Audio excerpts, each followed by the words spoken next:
आप देख रहे हैं श्री हरि कृपा आश्रम चैनल। संस्थापक स्वामी श्री हरि चैतन्य पुरी जी महाराज।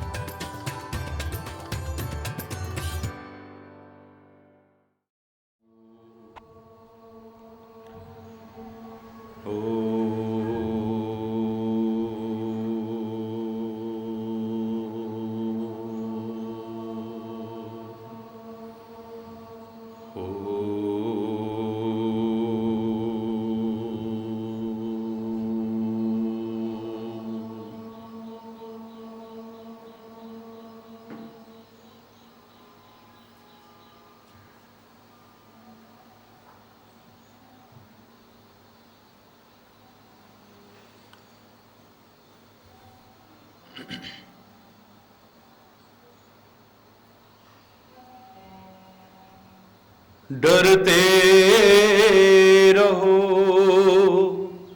ये जिंदगी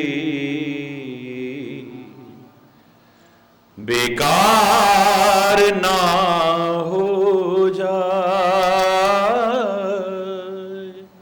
डरते रहो ये जिंदगी बेकार ना। सपने में भी किसी जीव का अपकार ना हो जाए। सपने में भी किसी जीव का अपकार ना हो जाए। डरते रहो ये जिंदगी बेकार ना हो जाए। डरते रहो ये जिंदगी बेकार ना हो जाए। यह तन मिला अनमोल सदाचार के लिए। यह तन मिला अनमोल सदाचार के। विषयों में फंस के इससे अनाचार ना हो जाए। विषयों में अनाचार ना हो जाए। डरते रहो ये जिंदगी बेकार ना हो जाए। डरते रहो हरि बोल।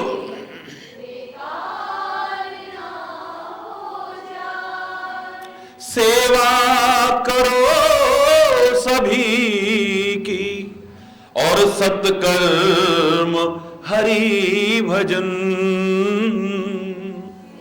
सेवा करो सभी की और सत्कर्म हरि भजन।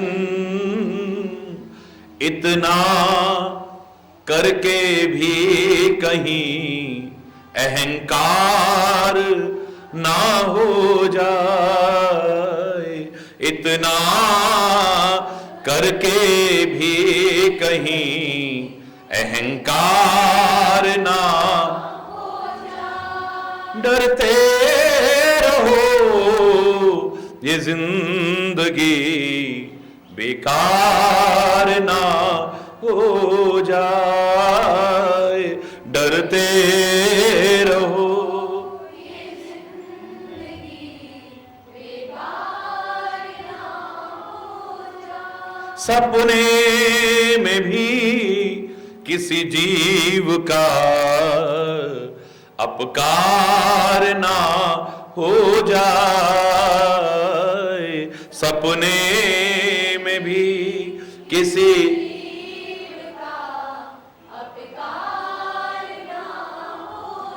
है मन लगी है बाजी माया मोह जाल से, है मन लगी है बाजी माया मोह, धोखे में फंस के अब के कहीं हार ना हो जाए, धोखे में फंस के अब के कहीं हार ना हो जाए, डरते रहो ये जिंदगी बेकार ना, डरते रहो ये जिंदगी बेकार ना, सपने में भी किसी जीव का अपकार ना हो जाए, सपने में भी किसी जीव का अपकार ना हो जाए। उस महाराज की जय, जो रामा के कन्हैया की जय, जो राठी वाले कन्हैया की जय। हरि बोल, हरि बोल, हरि बोल। हरि बोल।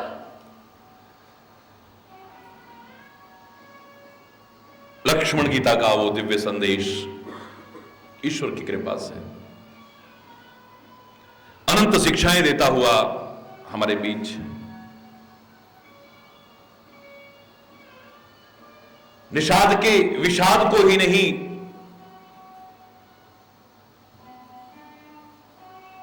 जो भी इस संदेश को अपनाए उसके सारे विषाद, दुख, भ्रम जड़ सहित समाप्त करने में सक्षम है।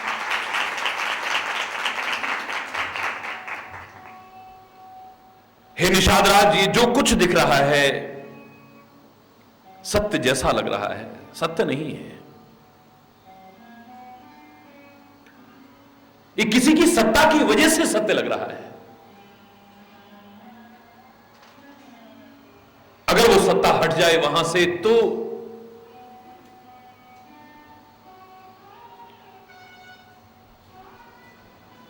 वास्तविकता हमारे सामने उजागर हो जाएगी, हमारे सारे भ्रम दूर हो सकते हैं।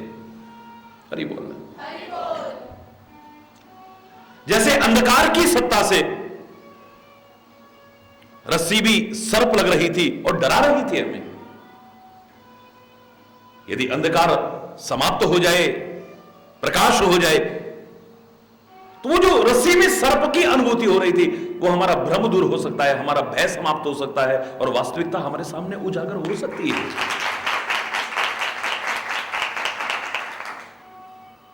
जिसे ईश्वर कृपा से मैंने अपने शब्दों में बहुत पहले कहा था, जाकी सत्ता ते असत्य हूं, सत्य लगे और तू भरमावे, है अज्ञान अंधेरो तो में रस्सी हूं बर सर्प डरावे।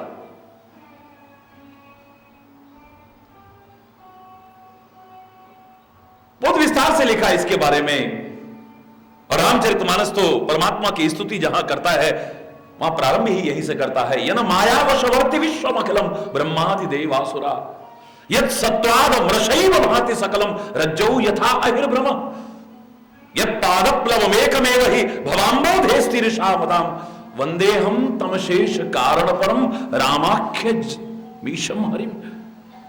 राम कहलाने वाले उन परमात्मा श्री हरि को मैं प्रणाम करता हूं।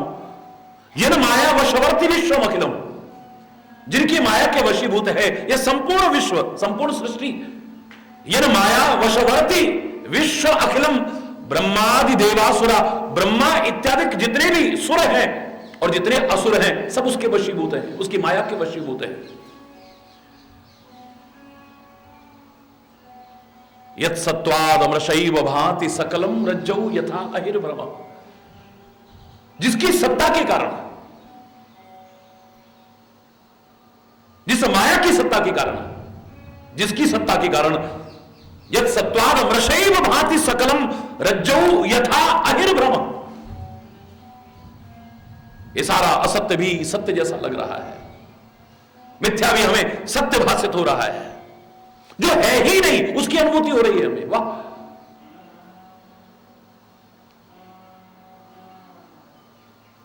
यत् सत्वाद अमृषैव भाति सकलम रज्जौ यथा अहिर्भ्रमः। हरि बोल।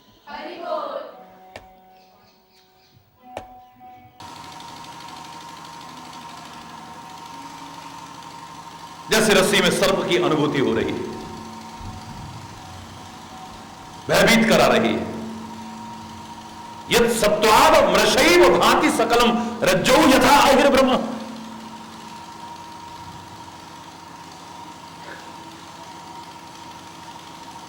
सूर्य की किरणें पड़ती हैं तो रेगिस्तान में, रेत में भी हमें जल की अनुभूति होती है। उस सूर्य की किरणें जब तक पड़ती हैं तभी तक रेगिस्तान में उस रेत में पानी की अनुभूति होगी हमें।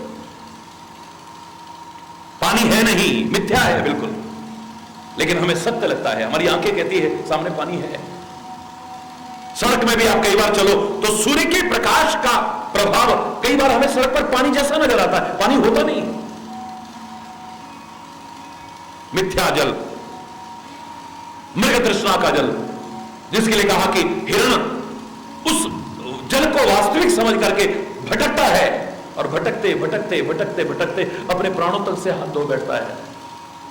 ऐसे ही अज्ञानी व्यक्ति पशुवत जीवन जी रहा है, जो मिथ्या को भी सत्य समझ करके भटक भटक भटक भटक करके अपने जीवन तक को बर्बाद कर देता है, खत्म कर देता है।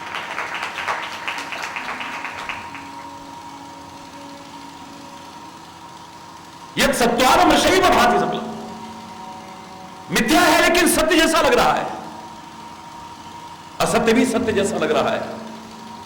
अब सूर्य की किरणें जब तक हैं तब तक वो पानी है नहीं, लेकिन पानी जैसा लग रहा है। ये वही आंखें हैं जो कहती थी कभी धोखा नहीं खा सकती, वो कभी धोखा न खाने वाली आंखें, खुली हुई आंखें, होश और हवास में हम देख रहे हैं और सामने पानी दिखाई दे रहा है। लेकिन ये सूर्य की सत्ता के कारण हो रहा है, जो असत्य भी सत्य जैसा लग रहा है। अगर सूर्य की सत्ता वहां से हट जाए तो वास्तविकता ही हमारे सामने होगी, कोई मिथ्या जल हमारे सामने नहीं होगा। जैसे ही सूर्य का प्रकाश मंद होना शुरू होगा, सामने अब पानी नजर नहीं आएगा हमें। जो मिथ्या जल सत्य जैसा हमें लग रहा था, अब वास्तविकता हमारे सामने होगी। जैसा मैंने कल आपसे कहा कि सिनेमा हॉल में जब हम बैठते हैं, जब तक अंधेरा रहता है, सामने हमें लोग चलते हुए नजर आते हैं, दौड़ते हुए नजर आते हैं, कूदते फांदते नजर आते हैं, गाते हुए नजर आते हैं, हिंसा करते हुए नजर आते हैं, भक्ति करते हुए नजर आते हैं, पता नहीं क्या क्या नजर आते हैं। वो सत्य नहीं है, मिथ्या है, लेकिन हमें सत्य लगता है। सत्य न लगता तो हम कभी जोश में आ जाते हैं, कभी हंसने लगते हैं, कभी हमारी आंखों में आंसू भर आते हैं, कभी हमें कोई दृश्य देखकर के घृणा होने लगती है। सब जानते हैं कि यहां सचमुच ऐसा नहीं हो रहा है, लेकिन फिर भी सच लगता है। कब तक सच लगता है? वो असत्य भी सत्य लगता है जब तक अंधकार है। जैसे ही प्रकाश होगा, सामने सफेद पर्दे के अलावा और कुछ भी हमें नजर नहीं आएगा। वास्तविकता होगी, बिल्कुल वास्तविकता हमारे सामने होगी और कुछ भी नहीं होगा हमारे सामने। ज्ञान का उजाला होते ही एकदम सफेद सत्य हमें नजर आएगा। हरि बोल। ज्ञान का उजाला होते ही जो रस्सी हमें सर्प की तरह भयभीत करा रही थी, वो भय समाप्त हो जाएगा, भ्रम समाप्त हो जाएगा, वास्तविकता उजागर हो जाएगी। अंधकार के कारण मार्ग में चलते हुए जो वृक्षों में हमें एक दैत्याकार अनुभूति हो रही थी और हमें भयभीत करा रही थी, जरा प्रकाश होते ही सामने वृक्ष नजर आएगा, वास्तविकता नजर आएगी और कुछ भी नजर नहीं आएगा। हरि बोल। बहुत से असत्य भी सत्य लगते हैं किसी की सत्ता के कारण। जैसे हम गाड़ी में दौड़ते हैं तो गाड़ी के दौड़ने के कारण हमें सामने वृक्ष भी दौड़ते नजर आते हैं, बिल्डिंगें दौड़ती नजर आती हैं, सड़कें दौड़ती हुई नजर आती हैं, आकाश दौड़ता हुआ नजर आता है, जबकि इनमें से कुछ भी नहीं दौड़ता है। अभी गाड़ी रुक जाए, वो दौड़ना जो हमें लग रहा था अब वास्तविकता होगी। ये सड़कें नहीं दौड़ रही हैं, पेड़ नहीं दौड़ रहे हैं, आकाश नहीं दौड़ रहा है, पृथ्वी नहीं दौड़ रही है, ये तो गाड़ी में हम दौड़ रहे थे, वरना ये कुछ भी नहीं दौड़ रहा था। ये असत्य था लेकिन सत्य जैसा लग रहा था, गाड़ी के दौड़ने के कारण लग रहा था। बच्चे एक दूसरे को घुमाते हैं, एक दूसरे को घुमाते हैं, और जब घुमाते हैं काफी उसके बाद बैठा देते हैं। अब उन्हें सारा आकाश, सारी पृथ्वी घूमती नजर आती है। हरि बोल। अपना घूमना नजर नहीं आता है। सत्य तो यह था कि हम घूम रहे थे, आकाश नहीं घूम रहा था, पृथ्वी नहीं घूम रही थी, बिल्डिंगें नहीं घूम रही थी। हरि बोल। जब वो अपने चक्कर आने बंद हो जाएंगे तो वास्तविकता फिर सामने है, क्योंकि इसी की वजह से नजर आ रहा था। ये गंदगी का ढेर इतना चमकता हुआ लगता है, इतना आकर्षक लगता है, इतना मनमोहक लगता है, इतना सुंदर लगता है, इतना लुभावना लगता है, लेकिन जब तक वो है तब जैसे ही वो दूर हो जाता है, जिसमें से सुगंधी आती थी अब दुर्गंध आने लगती है। जो इतना आकर्षक लगता था, मनमोहक लगता था, अब इसे देख करके डर लगने लगता है। जिसे अपने से दूर करने को मन नहीं करता था, अब जल्दी ले चलो, जल्दी ले चलो, जल्दी ले चलो, एकदम दूर करने को मन करता है। जो बहुत लुभावना लगता था अब सड़ने गलने लगता है, बेकार होने लगता है, दुर्गंध का ढेर बन जाता है ये, और कुछ भी नजर नहीं आता है। जब तक उसकी सत्ता थी तब तक ये असत्य भी सत्य जैसा लग रहा था, मनमोहक लग रहा था, आकर्षक लग रहा था। अगर उसकी सत्ता हट जाए तो वास्तविकता हमारे सामने आ जाएगी। क्या वास्तविकता है? ये जितना कुछ नजर आ रहा है, जितना कुछ नजर आ रहा है, ये निषाद राज बिल्कुल ऐसे ही है जैसे हम स्वप्न में देखते हैं कि एक राजा रंक बन गया है और एक रंक राजा बन गया है। अगर जाग जाएं तो लाभ नहीं है, कुछ हानि नहीं है। एक अहंकार में अकड़ रहा था जो भिखारी स्वर्गलोक का राजा बन गया है, सपने में सारी अकड़ खत्म हो जाएगी, क्षण भर में खत्म हो जाएगी। जैसे ही आंख खोलेंगी तो हरि बोलना, जोर से बोलना, कुछ भी नहीं होगा। वही फटेहाल, वही फुटपाथ, वही कटोरा जिसमें भीख मांग रहा है, वास्तविकता उसके सामने आ जाएगी। हरि बोलना। और एक चक्रवर्ती सम्राट सपने में भिखारी बन चुका है, रो रहा है, बिलख रहा है, तड़प रहा है। जैसे ही जागेगा उसका सारा दुख, उसका सारा शोक, उसका सारा विषाद दूर हो जाएगा। ऐसे जब जीव जागता है तो उसका सारा का सारा विषाद दूर हो जाता है, भ्रम दूर हो जाता है। ये सारे के सारे जो मिथ्या सत्य जैसे लगते थे, ये सब वास्तविक रूप में प्रकट होने लगते हैं। हरि बोल।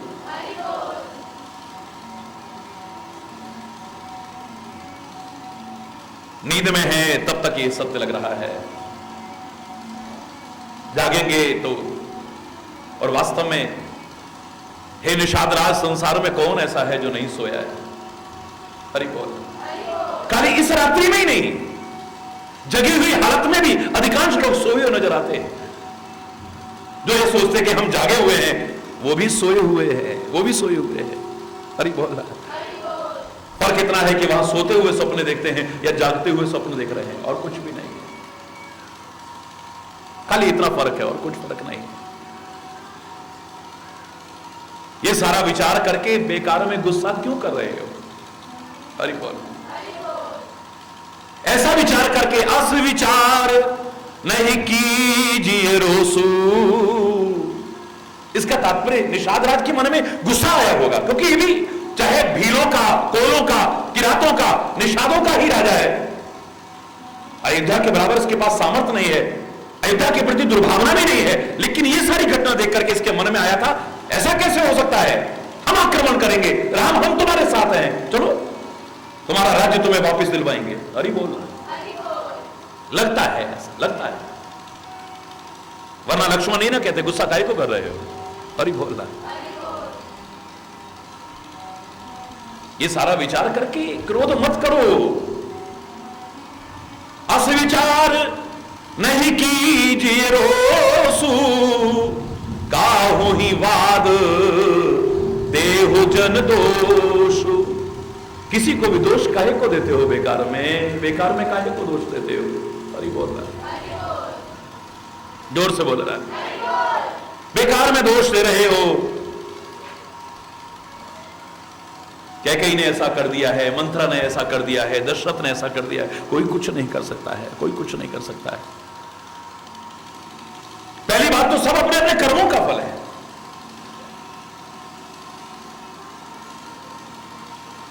जन सामान्य के लिए शिक्षा है। दूसरी बात, श्री राम का अपना कोई ऐसा कर्म नहीं है जिसका फल भोगने के लिए इस धरा पर आए हो। वो स्वयं अवतरित हुए, निज इच्छा निर्मित तन। उनका शरीर भी कोई सामान्य शरीर नहीं, जैसे तुम्हारे शरीर है ऐसा नहीं।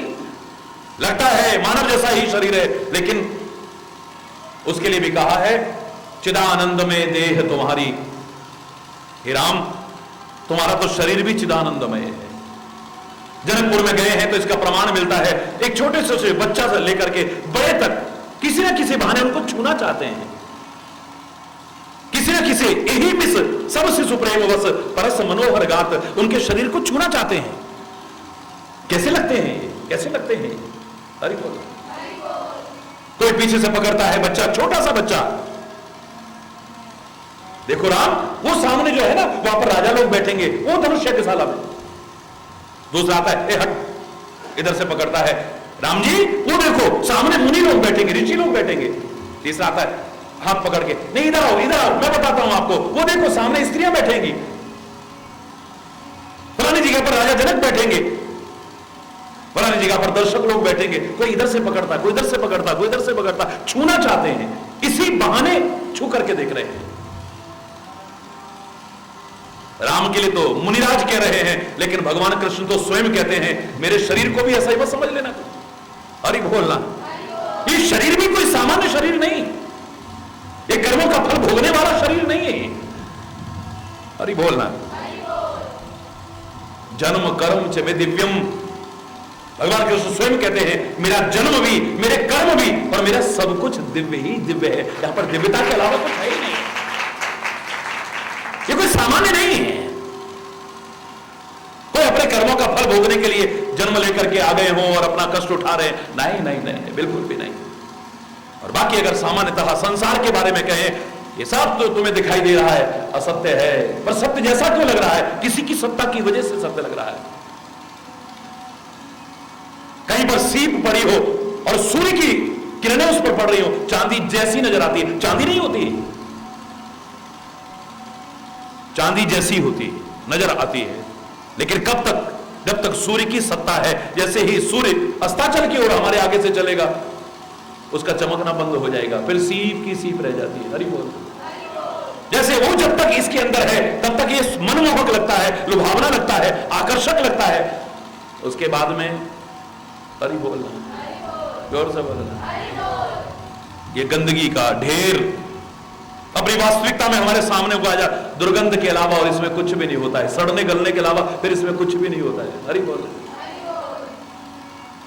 जैसे सूर्य की किरणें पड़ रही हैं तो रेत पर भी पानी नजर आता है, उसकी वजह से है, जब तक वो है तब तक है। जैसे ही सूर्य की किरणें दूर होंगी, वास्तविकता सामने, रेत के अलावा और कुछ भी नहीं है। फिर हरि बोल। हिमालय के ऊपर प्रातःकाल की सूर्य की किरणें पड़ती हैं तो सोने जैसा नजर आता है, संध्या काल की सूर्य की किरणें पड़ती हैं तो सोने जैसा नजर आता है, और दिन में देखो तो चांदी जैसा नजर आता है। हरि बोल। लेकिन ये जब तक उसका अस्तित्व है तब तक, जैसे ही उसका वो दूर होता है, बर्फ के अलावा और हमारे सामने कुछ भी नहीं होगा है? उन पर्वतों के अलावा और उस बर्फ के अलावा और कुछ भी नहीं। ये सोना चांदी जो लग रहा था है नहीं है। एक व्यक्ति रात्रि में कहीं भ्रमण कर रहा था, कंधे पर झोला लटक रहा था, जंगल में से निकल रहा है, अचानक एक पेड़ के नीचे किरणें फूटती हुई देखी उसने। किरणें फूटती हुई,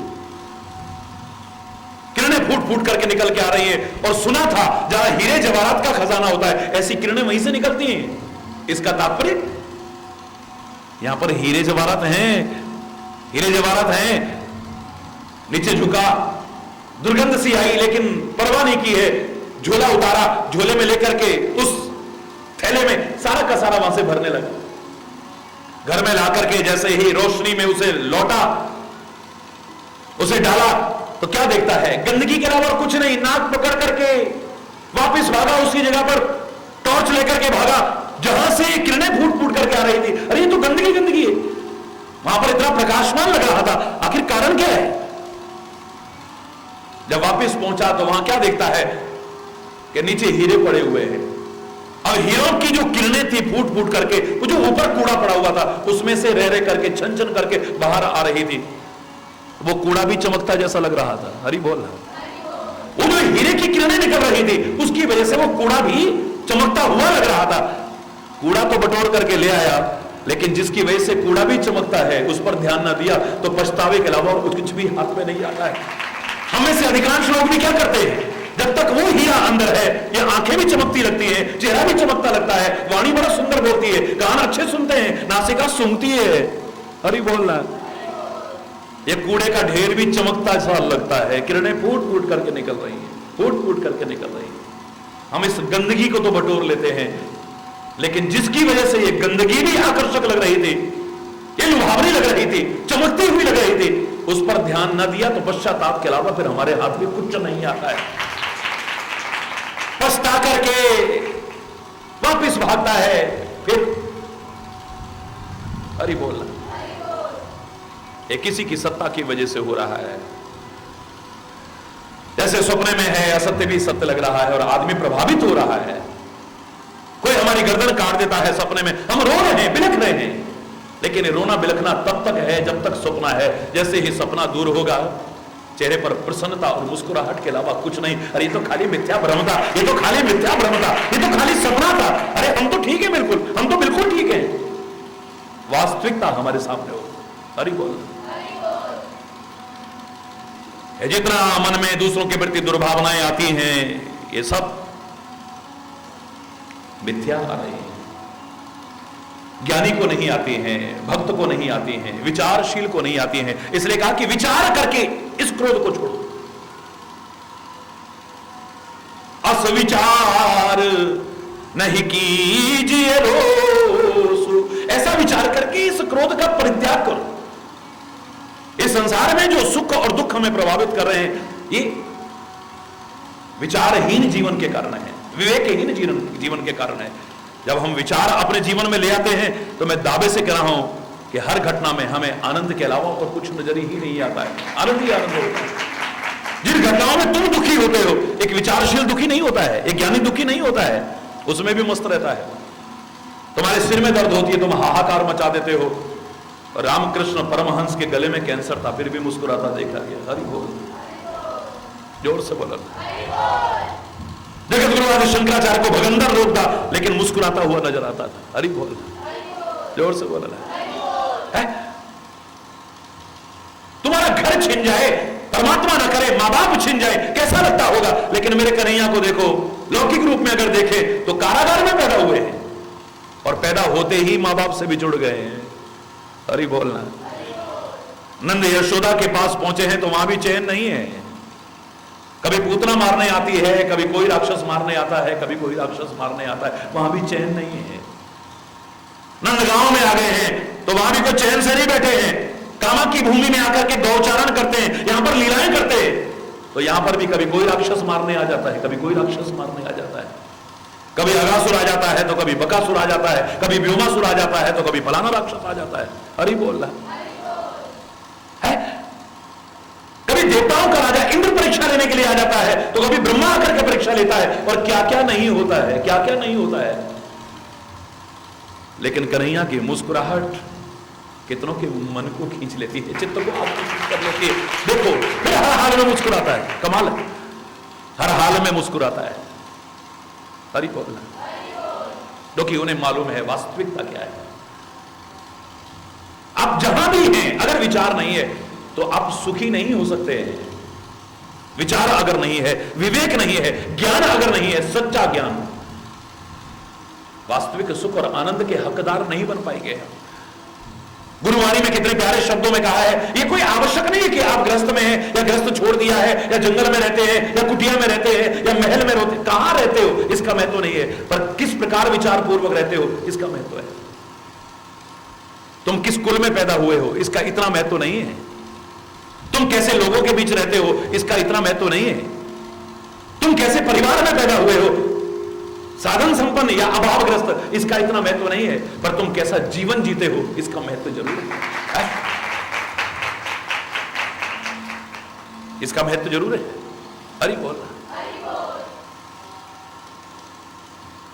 ये पहली क्लास में महत्व है, बड़े उच्च कुल में पैदा हुआ है, बड़े सुख साधन संपन्न परिवार में पैदा हुआ है, ये ब्रजभूमि में पैदा हुआ है, ये वहां पर पैदा, ये पहली क्लास की बातें हैं। अगली क्लास में जाओगे तो तुम्हारे जीवन के कर्म और आचरण का महत्व ज्यादा नजर आएगा, इन सब चीजों का महत्व गौण होता चला जाएगा। आप कहां पैदा हुए हो इसका महत्व नहीं है, पर जीवन कैसा जी रहे हो, तुम्हारी सदगति उससे होने वाली है।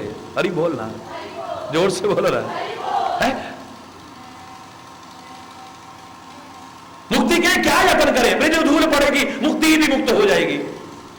तो फिर ब्रजवासियों को तो कभी कथा सुनाने की आवश्यकता ही नहीं है, फिर ये स्वर्ग नरक का भाव सामने रखने की जरूरत ही नहीं है, फिर पाप और पुण्य का भाव सामने रखने की जरूरत ही नहीं है, साधु और असाधु का भाव सामने रखने की जरूरत ही नहीं है, सबकी मुक्ति हो जाएगी।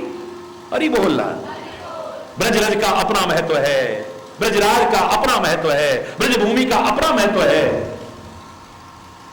लेकिन तुम्हारे जीवन के महत्व को सबसे ऊपर करके आके तो कोई गलत बात नहीं है। तुम कैसा जीवन जी रहे हो, कहां रहते हो, इसका इतना महत्व नहीं। हमारे पुराणों ने कहा कि काशी में मरने से मुक्ति होती है, और सत्य है, हमारे पुराण गलत नहीं कह रहे हैं। लेकिन कबीर कहता है अगर काशी में मरने से मुक्ति हो तो बाकी जगह के लोग कहां जाएंगे। हरि बोलना। काश्याम मरणात मुक्ति, काशी में मरने से मुक्ति होती है, क्योंकि भगवान शंकर तारक मंत्र का उपदेश देते कान में आकर के, हर मृतक के कान में आकर के। बहुत से लोग काशी वास करते हैं खाली मृत्यु के लिए। हरि बोल। कबीर कहता है फिर अच्छे जीवन का महत्व क्या है। बोले कहां पर मुक्ति नहीं होती है, बोले मगध में मुक्ति नहीं होती है। काशी के विद्वानों ने कहा कि जैसे सुख का विलोम है, ऑपोजिट है दुख, प्रकाश का ऑपोजिट है अंधकार, अच्छे का ऑपोजिट है बुरा, साधु का ऑपोजिट है विलोम है असाधु, ऐसे ही काशी का ऑपोजिट है मगध। हरि बोल। काशी का ऑपोजिट मगध। काशी में मरने से मुक्ति होगी, लेकिन जो मगध में मरेगा उसकी मुक्ति नहीं होगी। हरि बोल। कबीर कहता है फिर तो मैं मगध में ही जाकर के शरीर को त्यागूंगा। अगर मेरा जीवन अच्छा है, मेरा आचरण अच्छा है, मेरा चिंतन अच्छा है, मेरा स्वभाव अच्छा है, मेरे कर्म अच्छे हैं, तो मैं जहां होऊंगा वहीं मेरी मुक्ति होगी, वरना नहीं होने वाली। अगली क्लास में जाकर के हमारे जीवन का, हमारे आचरण का, हमारे स्वभाव का, हमारे कर्मों का महत्व आगे बढ़ जाएगा। प्रारंभिक क्लास में है कि आप अब रहते हो उत्तरांचल में, देवभूमि में, और राक्षसों जैसा जीवन जियो, तो फिर रहते हैं ब्रजभूमि में और प्यार का महत्व ही ना समझे, जो कन्हैया ने संदेश दिया है। राक्षसों जैसा जीवन जिए। यहां पर अगर कन्हैया पैदा हुआ है तो राक्षस भी कम नहीं थे यहां।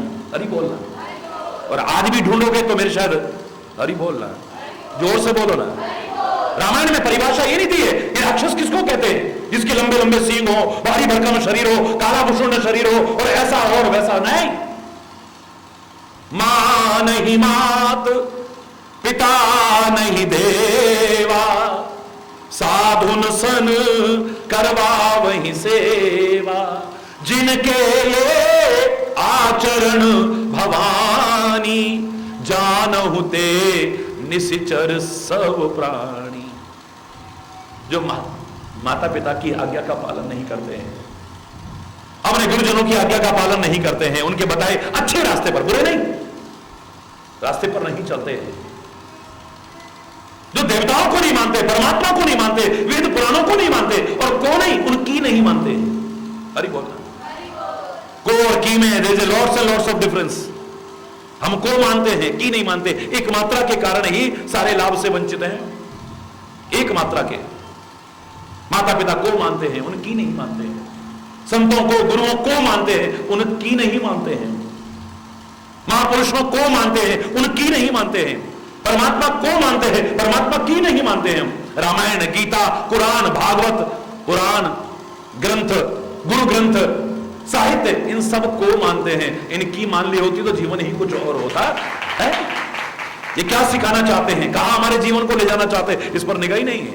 हरि बोल। ये सब प्रारंभिक क्लास की बात है। हरि बोल।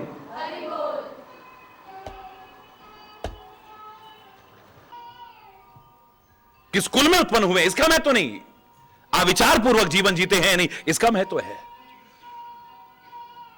किस देश में किस स्थान में पैदा हुए हैं इसका इतना महत्व नहीं है, आप जीवन कैसा जीते हैं, किस खानदान में पैदा हुए इसका भी इतना महत्व नहीं है, तुम जीवन कैसा जीते हो, विचार पूर्वक जीते हो या नहीं इसका महत्व है। सूत जी शूद्र कुल में उत्पन्न होकर के अपना नाम रोशन कर गए हैं, अपने कुल का नाम रोशन कर गए हैं। रैदास शूद्र कुल में उत्पन्न होकर के नाम कर गया है, और बहुत से उच्च पवित्र कुल में ब्राह्मण कुल में पैदा होकर के भी कर्म ऐसे कर जाते हैं कि अपने कुल को भी कलंकित कर देते हैं, अपने क्षेत्र को भी कलंकित कर देते हैं। मैं तो इसका नहीं है आप किस कुल में उत्पन्न हुए हैं, आप जीवन कैसा जी रहे हो, मैं तो इसका है ज्यादा, किस खानदान में पैदा हुए हैं इसका इतना महत्व नहीं है।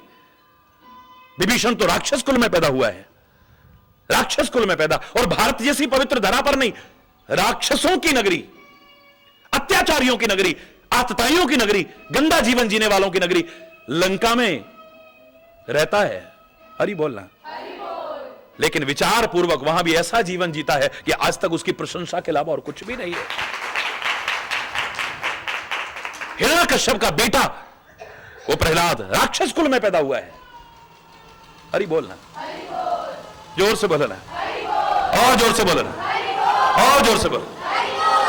राक्षस कुल में उत्पन्न हुआ है वो प्रहलाद, लेकिन विचार पूर्वक इतना सुंदर और दिव्य जीवन जीता है कि जब तक ये धरा है, जब तक ये सूर्य है, जब तक ये चांद है, जब तक गंगा और यमुना की धारा है, जब तक ये सृष्टि है, प्रहलाद का नाम श्रद्धा से लिया जाता है।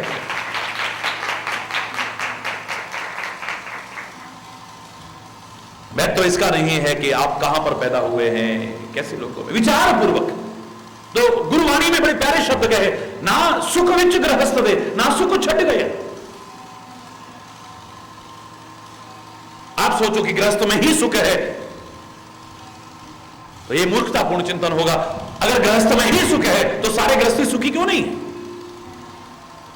जितने लोग गृहस्थ में रहते हैं सारे लोग सुखी क्यों नहीं हैं?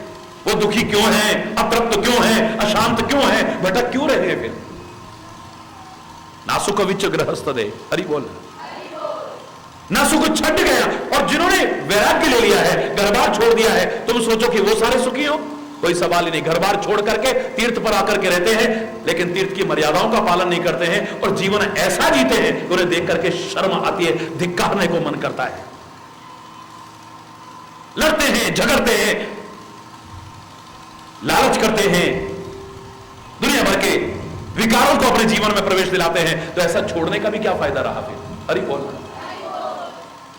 ऐसे लोगों के लिए तो अगर कह दे कि धोबी का कुत्ता न घर का न घाट का, तो अतिशयोक्ति नहीं है। ना इधर के रहे ना उधर के रहे, है? हरि बोलना। आए थे हरि भजन को और उड़न लगे कपास। हरि बोलना। ना अपना जीवन संवार सके ना औरों का जीवन संवार सके, क्या मिला? तो सुख गृहस्थों में नहीं है, सुख गृहस्थ छोड़ करके जाने में नहीं है। बहुत से गृहस्थ छोड़ने वालों को लड़ते झगड़ते देखा है, अरे यहां देखा है और कहां नहीं देखा है, है? मैं तो यहां की नहीं कह रहा हूं, हिमालय की चोटी पर, हिमालय की चोटी पर वहां जब मैं पैदल यात्रा में गया तो जो घर बार छोड़ करके गए थे, ऐसे लंगोटी छाप दो बाबाओं को आपस में लड़ते देखा, लहूलुहान होते देखा। काफी लोग हमारे साथ जा रहे थे, हरि बोल का उच्चारण चल रहा था। जैसे हमें देखा, आवाज सुनी, तुरंत वो एक दूसरे को छोड़ करके अलग हो गए। पास में गए तो हिमालय में भी लोग पहचानने लगे थे, उन्होंने प्रणाम किया तो मेरे से रहा नहीं गया। मैंने पूछा, मैंने कहा आप लोग लड़ क्यों रहे हो, आपस में लहूलुहान हो रहे हो, बाबा होकर कैसा कर रहे हो? हरि बोलना। अरे देखो क्या हालत बना रखी है, क्या बात हो गई? जो बात बताई तो इतनी शर्म आई कि सिर झुक गया। पिछले साल इस गुफा में मैं आया था, मैंने सफाई करी इसकी, लकड़ी का दरवाजा मैंने चढ़ाया, और जब बर्फ गिरी यहां से मैं नीचे चला गया तो इस बार आया तो इसने कब्जा कर रखा है। उस गुफा के लिए वो लड़ रहे हैं और वहां पर लड़ रहे हैं जिन्होंने घर बार छोड़ा, परिवार छोड़ा, स्त्री छोड़ी, बच्चे छोड़े, सब कुछ छोड़ा और आकर के हिमालय में तपस्या कर रहे हैं और वहां पर रह रहे हैं जहां पर ऐसी हजारों गुफाएं हैं जिनकी कोई कीमत नहीं देनी है। कोई किराया नहीं देना है, उसके लिए वो लड़ रहे हैं जो सब कुछ छोड़ करके गए हैं। तो महापुरुषों ने गलत नहीं कहा, ग्रस्त छोड़ने में सुख नहीं है, ग्रस्त में रहने में सुख नहीं है, पर तुम जहां विचार पूर्वक जीते हो वहीं पर सुख और आनंद के हकदार बन सकते हो। सच्चे सुख और सच्चे आनंद के हकदार तुम वहां बन सकते हो जहां विचार पूर्वक जीते हो। ग्रस्त में विचार पूर्वक जीते हो, तुम ग्रस्त में रह करके भी सुखी हो सकते हो। हरि बोल। क्योंकि धर्म तो हमें एक पुल का काम करता है जो लौकिकता के मार्ग पर चलते हुए पारलौकिक मार्ग पर आगे बढ़ने का राह बताता है। धर्म तो एक ऐसा सेतु है जो लौकिकता और पारलौकिकता को जोड़ता है कि तुम अपने दुनिया के कामकाज करते हुए भी इस मार्ग पर कैसे आगे बढ़ सको। कर्म नहीं छोड़ना है, कर्तव्य का परित्याग नहीं करना है, लेकिन परमात्मा का हृदय से स्मरण करते हुए विचार पूर्वक जीवन जीना है। तो फिर देखो जीवन में वो आनंद मिले जो लाख कोशिश करके हासिल नहीं कर पाए।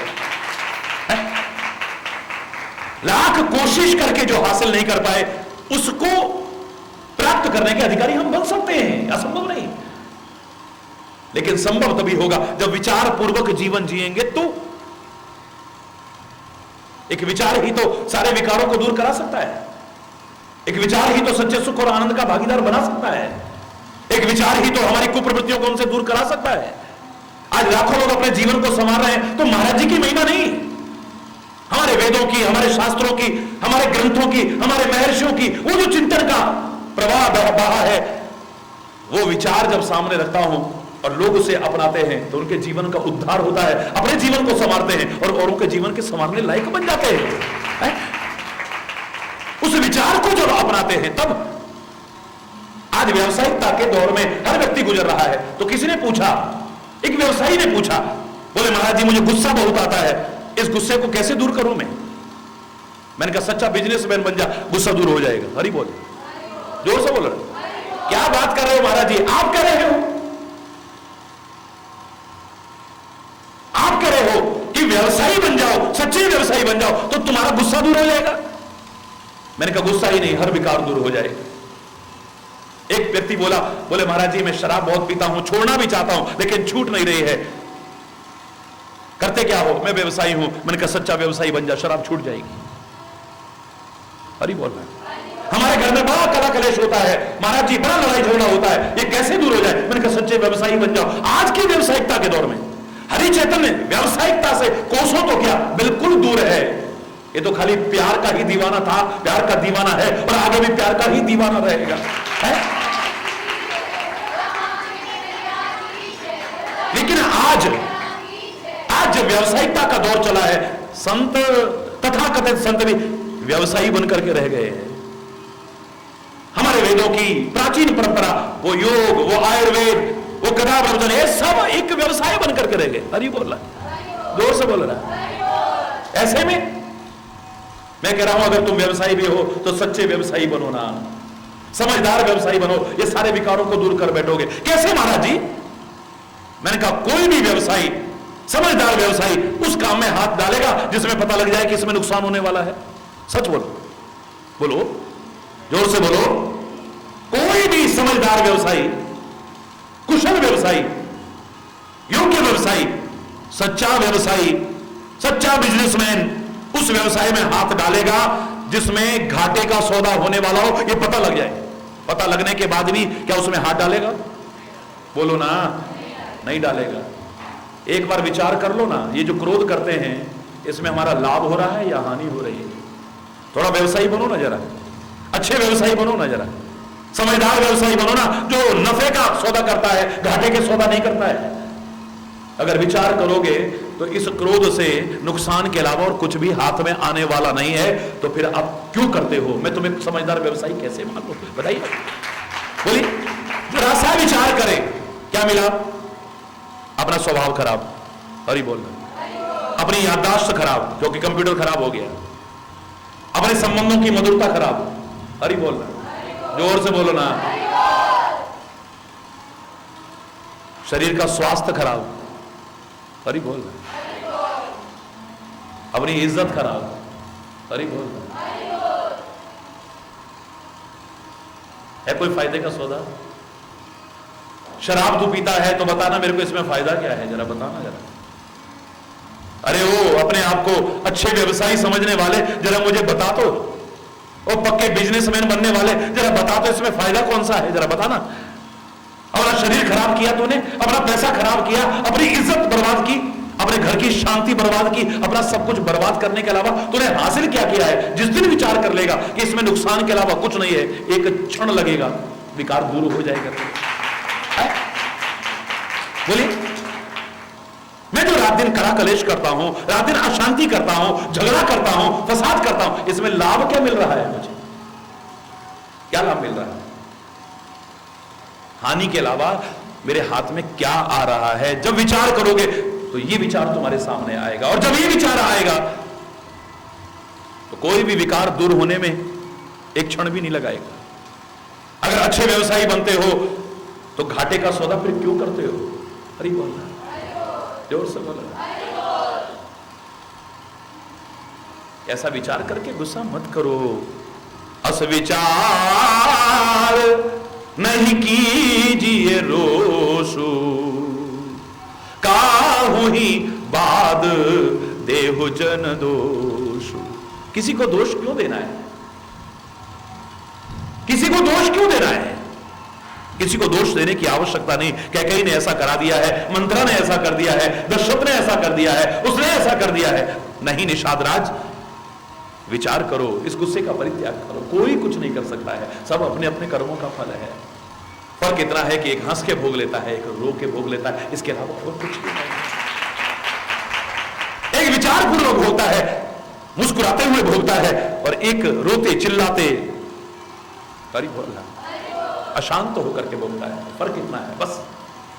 एक उस हाल में भी मुस्कुराता रहता है और एक हर हाल में व्यथित ही रहता है।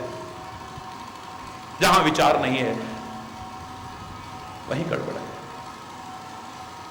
विचार को कभी भी अपने जीवन से एक क्षण को भी दूर नहीं करना है। विचार को जहां हमने विचार किया वहीं पर हम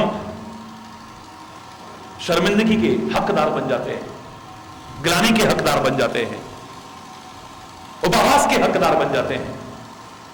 चाहे वो कर्म करना हो, चाहे बोलना हो, चाहे विचार करना हो, चाहे संबंध बनाना हो या व्यवहार करना हो, कुछ भी करना हो, अगर विचार करके नहीं करेंगे तो जीवन में सफलता हमें कभी भी हासिल नहीं हो सकती। एक समझदार व्यक्ति कुछ भी करने से पहले, एक समझदार व्यक्ति कुछ भी बोलने से पहले, एक समझदार व्यक्ति किसी से भी संबंध बनाने से पहले, एक समझदार व्यक्ति किसी से कोई व्यवहार करने से पहले विचार करता है। इसलिए जीवन में सफलता हासिल करता है। जहां जाता है सफलता उसके कदम चूमती है। और मूर्ख व्यक्ति कुछ करने के बाद विचार करता है। मूर्ख व्यक्ति कुछ बोलने के बाद विचार करता है। मूर्ख व्यक्ति किसी से संबंध बनाने के बाद विचार करता है। मूर्ख व्यक्ति किसी से कोई व्यवहार करने के बाद विचार करता है। उसे शर्मिंदगी, आत्मग्लानि और असफलता के अलावा और कुछ भी हासिल नहीं होता है। बिना विचारे जो करे सो पाछे पछताए, पश्चाताप मिलता है उसे, आत्मग्लानि मिलती है, शर्मिंदगी मिलती है। सफलता हरि बोलना। काम बिगाड़े आपनो जग में होत हसाए, हरि बोलना, जोर से बोलना। विचार पूर्वक, विचार पूर्वक ये जो मन में रोष आ रहा है इसे दूर करो। किसी को दोष देने के, जब हम विचार करेंगे तो हमें अपना ही दोष नजर आएगा। हम किसी भी परिस्थिति में तीन को दोष देते हैं। तीन को दोष किसको देते हैं? काल ही, कर्म ही, ईश्वर ही मिथ्या दोष लगाई। या तो काल को दोष देते हैं। आजकल हमारा टाइम खराब चल रहा है। हरि बोल, जोर से बोल। आजकल हमारा टाइम जरा खराब चल रहा है। समय खराब होता है। अरे समय तो मूक दृष्टा है, इसलिए भूतकाल को देखा है, वर्तमान को देख रहा है और भविष्य को देखेगा। ये खाली देखता है, करता नहीं है। जो करता नहीं है वो अच्छा और बुरा नहीं हो सकता है। अच्छा और बुरा कौन होता है? जो कुछ अच्छा और बुरा किससे होता है? जो कुछ करता है, जो कुछ करेगा ही नहीं। हरि बोलना। अच्छा बुरा नहीं है तो समय कुछ करता ही नहीं है तो समय को दोष क्यों देते हो? वही समय है औरों के लिए इतना आनंददायक हो रहा है, औरों को इतना सुख शांति देने वाला हो रहा है और तुम्हें दुखप्रद हो रहा है। क्यों? समय का दोष नहीं है, मिथ्या समय को दोष दे रहे हो, या काल को दोष देते हैं, या कर्म को दोष देते हैं। कोई कर्म खराब होंगे उसकी वजह से कष्ट उठा रहे। अरे कर्म अपने आप हो ही नहीं सकता है, कर्म कभी खराब नहीं होता है, कर्म को करने वाला खराब हो सकता है। कर्म करने वाला अगर अच्छा करे तो कर्म अच्छा हो जाता है, बुरा करेगा तो बुरा हो जाए। कर्म अपने आप नहीं होता है, दोष करने वाले का है, कर्म का दोष नहीं। काल ही, कर्म ही और ईश्वर ही, या फिर ईश्वर को दोष लगाएंगे, भगवान को मंजूरी ऐसा होगा जी, हरि बोलना, भगवान को ऐसा ही मंजूर होगा जी, ये भगवान ने हमारे साथ पता नहीं ऐसा क्यों किया। अरे भगवान का हम इतना नाम लेते थे फिर भी हमारे साथ ऐसा, अरे भगवान तू कहां सो गया? अरे भगवान को दोष लगाएंगे। अरे भगवान का कोई दोष नहीं है, कर्म का कोई दोष नहीं है, समय का दोष नहीं है। विचार करेगा तो तुझे अपने दोष के अलावा कहीं भी नजर नहीं आएगा। समाज में कबीर जैसे महापुरुषों का सम्मान कम नहीं है, नमन करता है हरि चैतन्य भी उसके चरणों में, और करता रहा है और आगे भी करेगा। लेकिन एक चिंतन तो दे सकता है, इस कबीर ने जो ढोंग पाखंड रूढ़ी बातों पर प्रहार किया, बड़ा अच्छा काम किया, लेकिन व्यक्तिगत जीवन में उस पर देखो, वो पहले कहता रहा हिंदू बुरा है, मुसलमान बुरा है, फलाना बुरा है, ठिकाना बुरा है, वहां दोष है, वहां दोष है, वहां दोष है, सारे में दोष ही देखता रहा, दोष ही देखता रहा और कुछ नहीं देखा। पहाड़ पूजे हरि मिले तो मैं पूजू पहाड़, ये पत्थरों की पूजा करने से अगर भगवान मिलता हो तो मैं पहाड़ की पूजा कर लूं, ये उसी कबीर के शब्द थे।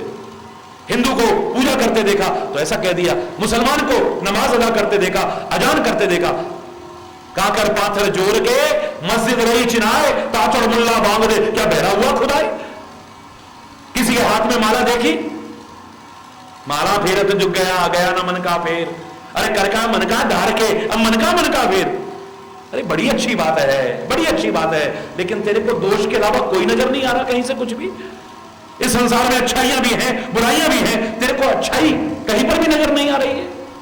जब कभी कबीर ने विचार किया, उसके दोहे का क्रम बता रहा है, दोष देखना बंद कर दिया। और वही कबीर कहता है, बुरा जो देखन में चला, बुरा न मिला कोई, जो दिल खोजा आपना, मुझसे बुरा न। जब मैंने विचार किया तो विचार करके मुझे लगा ये किसी का दोष नहीं है, दोष मेरा है, मेरी दृष्टि का दोष है। ये सृष्टि मुझे बहुत बेकार नजर आ रही है। सारी सृष्टि को कौन बदल पाया, कौन बदल पाएगा? लेकिन दृष्टि को बदल सकते हैं, दृष्टिकोण को बदल सकते हैं, नजरिया बदल सकते हैं, सोच बदल सकते हैं। उसके बदलते ही तो सारी सृष्टि बदली हुई नजर आएगी। परमात्मा की बनाई इस सृष्टि में दोष के अलावा मेरे को कुछ भी नजर नहीं आ रहा है। अरे कोई अच्छा कर रहा है तो बुरा कर रहा है, अपने लिए कर रहा है, मैं काहे को चक्करों में पड़ रहा हूं? बुरा जो देखन में चला, बुरा न मिला कोई, जो दिल खोजा आपना, मुझसे बुरा न कोई। और इतने पर सब्र नहीं आया है, गलती का एहसास करके अब फिर दोबारा दोहराता है, कबीरा तेरी झोंपड़ी गलकटियन के पास, करेगा सुख भरेगा, तू क्यों हो उदास? तू काहे उदास हो रहा है? कोई अच्छा करेगा तो खुद फल भोगेगा, बुरा करेगा तो अपना फल भोगेगा। तू काहे को परेशान हो रहा है? तू बीच बाजार में खड़े होकर के इतना ही कहे, कबीरा खड़ा बाजार में सबकी मांगे खैर, ना काहू सो दोस्ती और ना काहू सो बैर। परमात्मा सबका भला कर, जो मेरा भला करता है उसका भी भला करना, और जो बुरा करता है उसका भी भला करना। जो मेरा भला चाहता है उसका भी भला करना, और जो मेरा बुरा चाहता है उसका भी भला करना। मेरी संतता इसमें है कि मेरे मन में किसी के प्रति कोई दुर्भावना ना आए, बस। इसलिए विचार पूर्वक ग्रोथ, ये विचार पूर्वक ही दूर हो सकती हैं ये सारी बुराइयां, ये सारी विकृतियां, ये सारे व्यसन, हरि बोल, ये सारी कुरीतियां, ये सारे अंधविश्वास, ये विचार पूर्वक दूर हो पाएंगे, वरना ये दूर नहीं हो पाएंगे। चाहे हमारे जीवन में हो या समाज में हो, विचार पूर्वक दूर हो पाएंगे।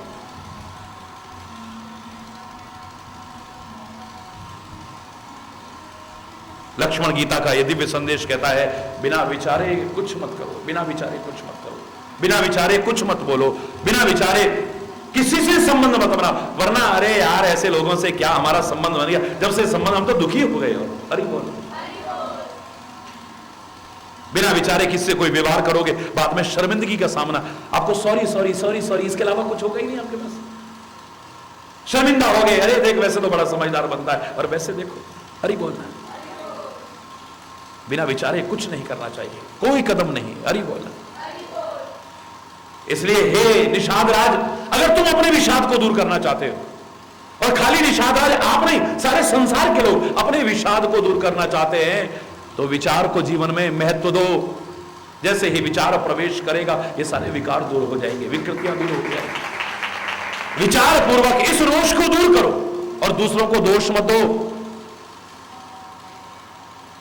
तेरे भावे जो करे भला बुरा संसार, नारायण तू बैठ के अपना भवन बुहा।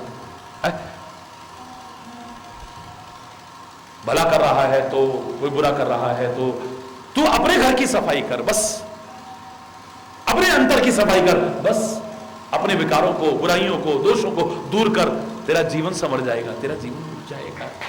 दूसरों के दोष देखने से कुछ नहीं होने वाला है, और मात्र दूसरों के गुण गाने से भी कुछ नहीं होने वाला। मात्र गुण गाओ, लेकिन मात्र गुण गाने से कुछ नहीं होने वाला है। जिनके तुम गुण गा रहे हो, क्यों गा रहे हो? उन्होंने अच्छा जीवन जिया है, तुम नहीं, सारी दुनिया गुण गा रही है उनके। उन्होंने अच्छा जीवन जिया, सारी दुनिया गुण गा रही है, और तुम भी गुण गाते हो, लेकिन तुम्हारे गुण कभी कोई गाएगा तो तुम्हारे अपने कर्मों के कारण गाएगा, उनके जीवन के कारण नहीं गाने वाला। तुम्हें जो मिलेगा अपने कर्मों से मिलेगा, दूसरे के कर्मों से तुम्हें क्या मिलने वाला है? अरे बोल रहा है, अच्छा कर रहा है तो, बुरा कर रहा है तो है? पंजाब में जाओ तो बड़ी सुंदर कहावत मिलती है, बड़ी सुंदर कहावत, गठरी संभाल तेनू चोर ना लगी, अपनी निबेड़ तेनू होर ना लगी। अरे बोल रहा है, अरे तू अपने आप को संभालना। यहां पर बड़े चोर हैं, सामान उठा के ले जाते, पलक झपकते ही माल यारों का हो जाता है, तो तू सावधान होकर रहना। अगर तू सावधान होगा, तेरी गठरी को कोई हाथ भी लगाने की हिम्मत नहीं करेगा ना। तेरी गठरी कब उठाई जाती है? जब तू असावधान हो जाता है। अरे बोल, अगर तू सावधान हो जाए तो तेरी गठरी को कौन उठा के ले जा सकता है? कोई चोर की हिम्मत नहीं हो सकती। अरे बोल, तू जाग, तू जाग, तेरी गठरी में लागे चोर, मुसाफिर जाग जरा। ये बाहर की गठरियां तो फिर भी आ जाएंगी, ये बाहर का सामान तो कोई चुरा के ले जाए फिर भी आ जाएगा, लेकिन तेरे अंदर जो चोर लगे हुए हैं, तेरा सब कुछ लूटते जा रहे हैं, तेरा अच्छा स्वभाव लूट ले जा रहे हैं, तेरा अच्छा चिंतन लूट ले रहे हैं, तेरी अच्छी बोली को खत्म कर दे रहे हैं, तेरे अच्छे भावनाओं को खत्म कर दे रहे हैं। अगर इन पर तू सतर्क ना हुआ तो तेरा सब कुछ खत्म कर देंगे, कभी तेरे को भी खत्म कर देंगे। जाग, उठ जाग मुसाफिर भोर वही, अब रहन कहां जो सोबत है। जाग तू, तेरे जागते ही सब कुछ बदल जाएगा। हमारे महापुरुषों ने पहला संदेश है, उत्तिष्ठ जागृत प्राप्य वरान निबोध। इस संसार के जीव को पहला संदेश यही दिया है, उठो, जागो और अपने लक्ष्य की ओर आगे बढ़ो। तब तक चलते रहो, बाधाओं, कठिनाइयों, परीक्षाओं को पार करते हुए, जब तक तुम्हें तुम्हारी मंजिल ना मिल जाए। एक दिन मंजिल तुम्हारी कदम चूमेगी, सफलता कदम चूमेगी। चलो उठो, जागो, हरि बोल। अगर नहीं जागे तो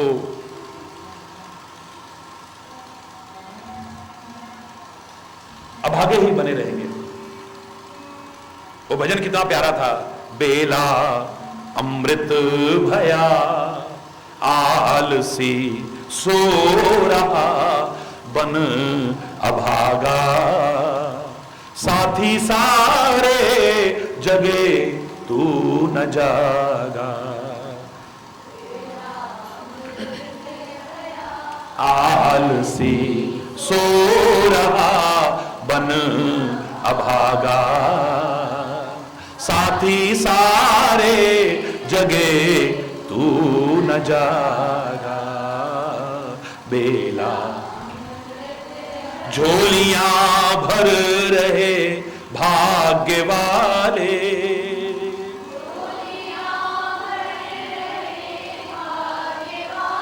लाखों पतितों ने जीवन संभाले,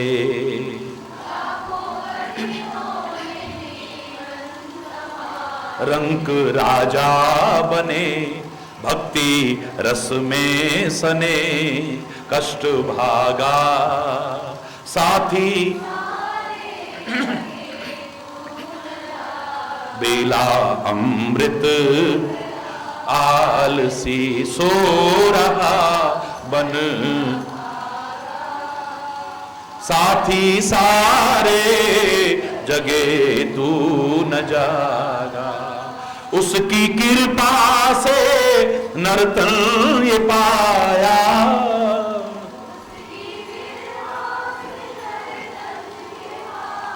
उसकी कृपा से नर्तन ये पाया, उसकी कृपा आलसी बनके सब कुछ गंवाया, आलसी बनके सब कुछ गंवाया, आलसी बनके सब कुछ, आलसी बनके उल्टी हो गई मति, करके अपनी क्षति रोने लगा, साथी सारे जगे तू न जागा, बेला आलसी सो रहा बन अभागा, साथी भाई अब भी न तूने विचारा,